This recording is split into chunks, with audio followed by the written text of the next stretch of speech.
Hey guys, MCU Collector here with another figure review. Next up is the Hasbro Marvel Legends series Spider-Man Across the Spider-Verse wave. No Build-A-Figure. This is Jessica Drew, Spider-Woman. An alternate universe Spider-Woman because, of course, you know, we do have Spider-Gwen, which should be a Spider-Woman in her universe. I think now she goes by Ghost Spider in the comics or whatever the hell it is. I know it's always labeled as Spider-Gwen, but she is Spider-Woman.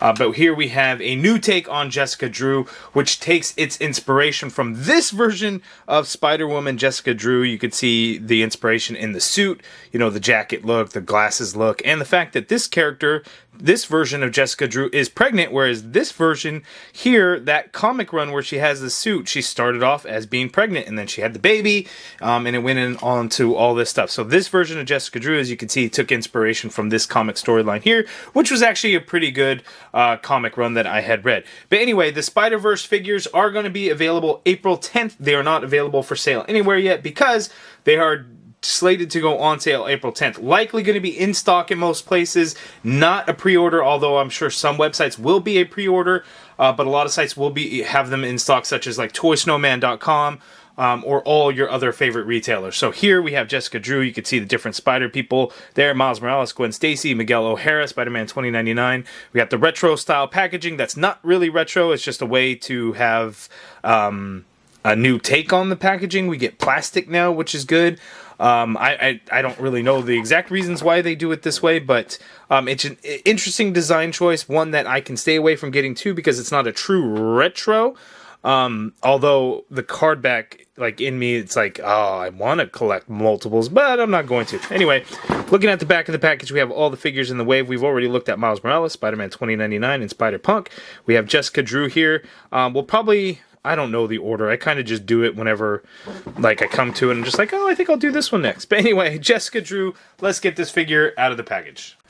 Okay, so here is the Jessica Drew figure, Spider-Woman, out of the package. And it's an interesting one, but also a frustrating one. Like, the articulation is not great in the torso region. And you could say that literally about every single female Marvel Legends figure. But this one even more so, because at least female figures get a diaphragm cut. This one does not get anything in the upper torso. So usually when that's like the case, when there's no like ab crunch, there's no diaphragm joint, usually there's something like a ball joint waist. We see that with, you know, some of the Marvel Legends figures where there's no ab crunch or anything, and then there's, you know, the ball joint waist. This one does not get that, unless I'm like just not really figuring out how to do it. It's really only has the swivel, and that's kind of frustrating because, you know, the limited shots that we see her in, like previous trailers and teasers and things, we could see her kick and you know, do things like that. But this figure's not going to be able to get into a whole lot of great poses. Again, all the Marvel Legends female figures kind of tend to be that way. So it's just kind of a heads up on that. Now, looking at her hair, she's got a lot of it. And you would think, well, that's going to be super heavy and she's going to just want to lean back and fall. And yes, kind of, but the hair is hollow. So it's not like a solid chunk of plastic. Like you could see, it's like got a cutout around here that's like glued in place or something. It's weird the way it looks. Like you have to look closely at this and you could see the seams of how they would have done it. So it doesn't create a huge amount of weight, but there is some, of course, so there is going to be a little bit of a balancing act. She has kind of small feet, but not like super small. Her legs do get very thin down here on her lower leg, just like all the other Spider-Verse figures. So you kind of have to deal with that, but it's not terrible, but you do, you know, want to be careful. The only accessory, let's see, so you got stuff like that. The only accessories that she comes with, so out of the package, she actually has these like super elongated hands. These just open straight out hands like this. So she has the left and right on the figure out of the package. And then we also get a pair of fists. So I already switched one out, as you could see there. So fists that she comes with. But that's it. So now let's go ahead and get in for the closer look at Jessica Drew. Okay, so here's the up-close look, and she has to be super far away to fit all of her hair in, but if we were getting in for a closer look at the head sculpt, the face looks good, and I like, you know, behind the glasses, you could still see her eyes and stuff. So looking at, like, the comic version, the lens colors are a little bit different, but you could see kind of, they both kind of have that triangle point where the nose is and stuff. So that is pretty cool. She's got red hairband, and then you can see all the sculpted details in the hair. You can kind of see the seam line right in there as it kind of goes around that I was mentioning earlier. In terms of like the jacket, we get a little bit of the yellow in there, kind of throw back to the spider logo. She doesn't actually have a spider logo on there, but we do get web pattern here on the sleeves as kind of the sleeves get a little bit larger, so a little bit tighter, and then it kind of gets a little bit loose down towards the end. Black stripe on the inside, black stripes there, black stripes there. And that's sculpted detail in there, not just paint added. But nothing really going on in the back, as you could see. And then she has this yellow pouch thing here that kind of wraps around her waist and her leg. Silver painted buckle on there. But yeah, there's no kind of torso. I feel like there's like a ball joint, but then like it doesn't, I don't know, it doesn't really move like one, and then, you know, you could click in here as you kind of swivel around. But anyway, the character is pregnant, so that's why you can kind of see, you know, the larger belly that's kind of rounded out there. It's because she's pregnant, so they took the inspiration from that comic run. She's got red boots. There's no swivel at those boots, which is kind of weird. But that's really all that she has going on. It's an interesting design where you could clearly see the inspiration, but then they really made it its own thing. Just like with Spider-Punk, you could see the inspiration, but again, they made it their own design and kind of went for it. But you know, they do have the callbacks to the kind of the Spider-Woman Jessica Drew from 616 in the comics. So it's kind of cool that they did that. But anyway, let's go ahead and zoom out for her articulation, which again is going to be frustrating, and I'll kind of continue to try to see if there is a ball joint there, but I just don't think there is. So right when I record, she falls down. Okay, getting her back up. So I was wrong. It's definitely more of a balancing act than I would have thought because of her hair, because she wants to just kind of topple over. Again, you know, you just always have to position the feet in a certain spot to where she won't fall over, but her hair does really want to make her fall. Yeah, it's just, again, it's all a balancing act. But anyway, let's get into the articulation. She's got some really good head pivot going on there. She's obviously not going to be able to look up because the hair is really just going to get in the way. The head is on a dumbbell joint, so there's going to be limited motion anyway. Looking down as far as she can, that's really it. That's not really a whole lot. You can swivel the head even still with the hair. You just kind of have to work it over the shoulders, but it can still work out. The shoulder itself, you can get the arms to go straight on out. You can do a full rotation in there. There is an upper bicep swivel. We do have pinless elbows, and they are double jointed, which gives you that much bend at the elbow there, which is really good.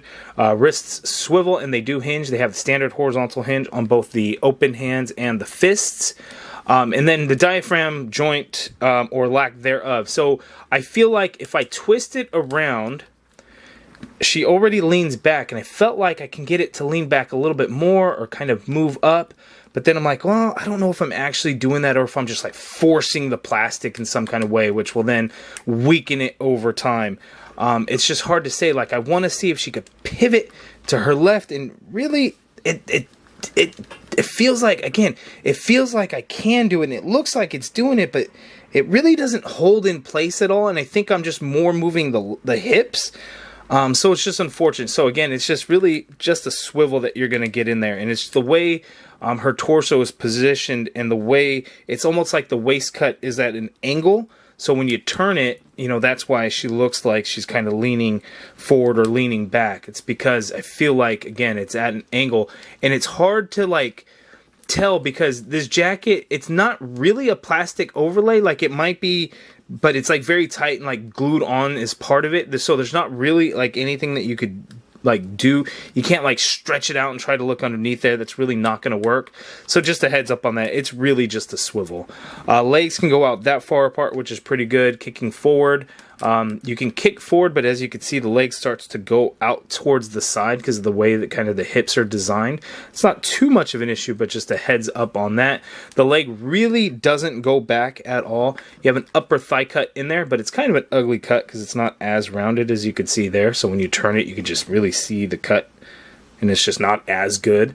You get a double jointed pinless knee though, so you get that much bend there at the knee, so that works out well. Again, no boot swivel, even though that the boot, you would think it could have a swivel because it feels like it's a separate piece there. There's just no swivel. Foot does hinge down, You get some hinge going up, not a whole lot. Ankle pivot and peg holes at the bottom of the feet. So it's unfortunate the lack of articulation on this Spider-Woman. It would have been really cool if you can really move around, if there was just a ball joint, you know, even up underneath this jacket, just like a diaphragm cut would be, you know, to get her into at least some pivot side to side motion would have been nice. But, you know, unfortunately we just don't get that.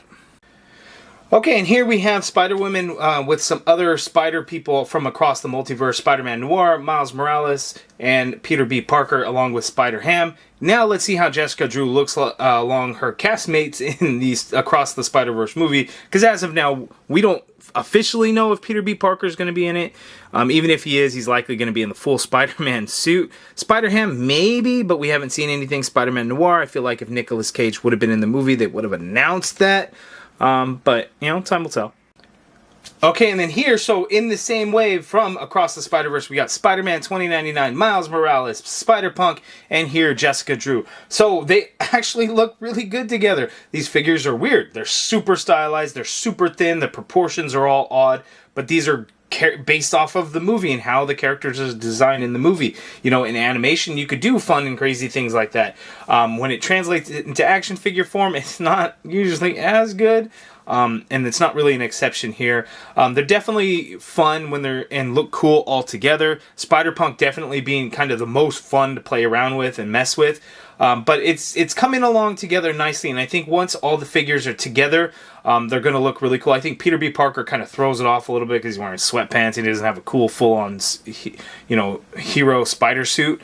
The Spot is just going to be kind of funky shaped and things. Spider-Gwen should be a pretty good figure, but again, I think once I have them all together, I'm going to appreciate them more. But individually, there's like these little things to each one where it's like it's a little frustrating. It's kind of but the Jessica Drew one, I think it's interesting. It always adds, you know, character depth when you have a character that's out, you know, fighting bad guys while also pregnant at the same time. It makes for interesting storytelling. How much of a role she's going to play in the movie, I don't know. But if you read the Spider-Woman comic run where she was pregnant and had the baby and stuff, and it was pretty interesting. I enjoyed it. Yeah, but you guys let me know your thoughts on this figure below. I think it's an okay release.